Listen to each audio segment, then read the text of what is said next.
Chapter 1108 क्या ही amazing chapter हमें देखने को मिला है और इसमें एक से बढ़कर एक ऐसे सीन्स देखने को मिले हैं जिन्होंने मेरी एक्सपेक्टेशंस को क्रॉस किया है। और इस चैप्टर को देखने के बाद मेरी कुछ ऐसी थ्योरीज भी फ्लॉप हुई हैं जो कि मैंने अपनी पिछली वीडियोस में बता रखी थी। तो आज की इस वीडियो में हम चैप्टर 1108 के बारे में बात करेंगे और आगे क्या क्या पॉसिबिलिटीज होने वाले हैं, तो उस हवाले से भी आज की इस वीडियो में बात जरूर करेंगे। तो वीडियो को स्किप बिल्कुल भी मत कीजिएगा क्योंकि इस वीडियो में आपको बहुत कुछ जानने को मिलने वाला है। और हो सके तो मेरे चैनल को भी सब्सक्राइब कर दें ताकि मेरी भी कुछ मदद हो सके। तो बिना टाइम वेस्ट किए चलते हैं अपनी वीडियो की तरफ। तो सबसे पहले बात कर लेते हैं कैरेबो की, क्योंकि चैप्टर 1108 में हमें सबसे पहले वही देखने को मिला। और कैरेबो वॉन आगर और कैटरीना डेवॉन से कहता है कि वो ब्लैक बियर्ड से मिलना चाहता है। ये बात सुनकर वॉन आगर कैरेबो को मारने के लिए अपनी बंदूक तान देता है, लेकिन कैरेबो उसको कहता है कि अगर तुमने मुझे मार दिया तो ब्लैक बियर्ड भी तुम लोगों को नहीं छोड़ेगा, क्योंकि कैरेबो के पास कुछ ऐसी इंफॉर्मेशन हैं जो ब्लैक बियर्ड के बहुत काम आ सकती हैं। अब पहले हम ये जान लेते हैं कि कैरेबो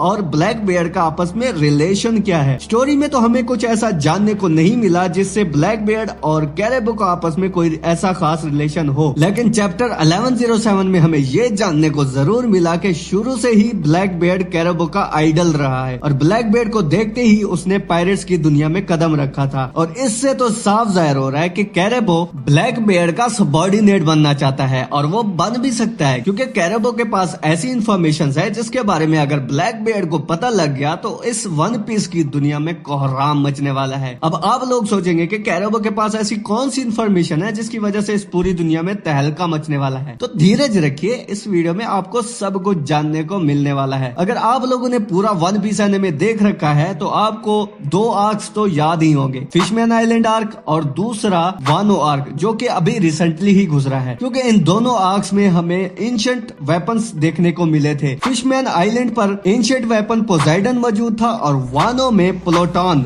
और इन दोनों आर्क्स में एक चीज कॉमन थी और वो था कैरेबो इटसेल्फ। और कैरेबो को इन दोनों ही एंशिएंट वेपन्स के बारे में पता है। ये तो हम सब जानते हैं कि लूफी कभी भी एंशिएंट वेपन्स की तरफ नहीं जाएगा, क्योंकि इन वेपन्स को इस्तेमाल करके पूरी दुनिया में ही तबाही मच जाएगी और लूफी तो ऐसा कभी नहीं चाहेगा। लेकिन ब्लैक बियर्ड इनको हासिल करने के लिए किसी भी हद तक जा सकता है, क्योंकि वो इस दुनिया का सबसे ज्यादा ताकतवर इंसान बनना चाहता है। अब देखना ये होगा कि क्या ब्लैक बियर्ड इन वेपन्स को हासिल करने के लिए वानो और फिशमैन आइलैंड पर भी हमला करेगा, और अगर ऐसा हुआ तो लूफी और बाकियों का रिस्पॉन्स भी देखने लायक होगा। अब आगे बात कर लेते हैं बॉनी और पेसिफिस्टास की। चैप्टर 1106 में हमें ये जानने को मिला था कि बॉनी पेसिफिस्टास को कंट्रोल कर सकती है, क्योंकि डॉक्टर वेगापंक को पहले से ही डर था कि एक दिन कुमा को अपनी ही बेटी को मारने का हुक्म मिलेगा, और इसलिए वो कुमा में एक ऐसा सीक्रेट प्रोग्राम इंस्टॉल करता है जिसके जरिए कुमा सिर्फ बॉनी की बात को ही सुनेगा। चाहे जितना भी बड़े से बड़ा ऑर्डर आ जाए, पेसिफिस्टास हमेशा बॉनी की साइड पर ही खड़े रहेंगे। इसलिए सारे पेसिफिस्टास मरीन्स के खिलाफ हो जाते हैं और मरीन्स का कोई भी अटैक पेसिफिस्टास पर वर्क नहीं कर रहा था। और वहाँ पर मरीन्स के वाइस एडमिरल भी आ जाते हैं, लेकिन हालात फिर भी ठीक होने का नाम नहीं ले रहे थे। और इन हालात को ठीक करने के लिए मरीन्स को पेसिफिस्टास का कंट्रोल वापस लेना था, और ये उस सूरत में ही पॉसिबल हो सकता था कि वो बॉनी को ही मार दे। और इसलिए वाइस एडमिरल बॉनी पर भी अटैक करते हैं, लेकिन तभी हमारे जायंट्स डोरी और ब्रॉगी भी वहाँ पर आ जाते हैं और बॉनी को बचा लेते हैं। अब आ जाते हैं डॉक्टर वेगापंक की तरफ, जिसकी हालत कुछ ठीक नहीं लग रही, और शायद ये भी हो सकता है कि अगले चैप्टर में हम डॉक्टर वेगापंक को मरता हुआ भी देखेंगे। सांजी डॉक्टर वेगापंक की मदद के लिए आता है और डॉक्टर वेगापंक सांजी को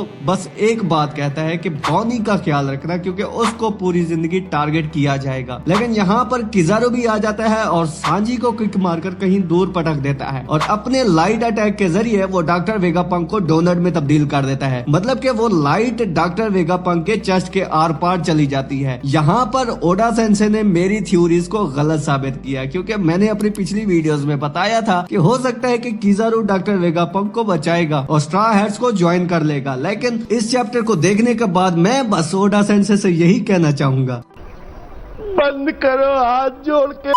और फिर एंड में एंट्री होती है हमारे योंको लूफी की, और क्या ही कमाल की एंट्री थी। लूफी ने किजारू और सेटरन को एक साथ पकड़ा हुआ था, ऐसा लग रहा था ये दोनों बच्चे हैं लूफी के सामने। मतलब कि इससे ज्यादा बैड एस चीज और क्या हो सकती है। जब मैं चैप्टर के एंड तक आया और इस सीन को देखने के बाद एकदम से मेरे पूरे जिस्म में गोज बम्स आने लगे, और लूफी के इस सीरियस फेस को देखने के लिए भी हम तरस गए थे। अगर ये पीक नहीं है तो मुझे बताओ पीक कहते किसको है भाई। मेरे हिसाब से this is the greatest chapter so far. और जो लोग भी कहते हैं कि लूफी योंको के लेवल पर नहीं है, तो अब बताओ ये बंदा सोलो फाइट कर रहा है एडमिरल और गोरोसे के साथ, इससे बढ़कर और क्या प्रूफ चाहिए। ये चैप्टर देखने के बाद मैं ये क्लियरली कह सकता हूँ कि लूफी इज द गोट। बस आगे ओडा सेंसे भंड मार देते वो अलग बात है। इस चैप्टर के एंड में डॉक्टर वेगापंक की अनाउंसमेंट भी आती है, जिसमें वो कहते हैं कि मैं एक ऐसा सच बताने वाला हूँ जो कि पूरी दुनिया को हिला कर रख देगा। और इससे तो यही वाज़ेह हो रहा है कि डॉक्टर वेगापंक वर्ल्ड गवर्नमेंट की सच्चाई दुनिया के सामने रखने वाला है। अब नेक्स्ट चैप्टर बहुत ही ज्यादा अमेजिंग होने वाला है, क्योंकि उसमें हमें बहुत कुछ जानने को मिल सकता है। और ओडा सेंसे क्या कुक कर रहे हैं वो भी अगले चैप्टर्स में देखने को मिलेगा। बाकी इस चैप्टर के हवाले से ये वीडियो यहीं तक थी। तो मेरी वन पीस के हवाले से वीडियोस देखने के लिए आप मेरी इस प्लेलिस्ट पर क्लिक करके देख सकते हैं। तो मिलते हैं नेक्स्ट वीडियो में।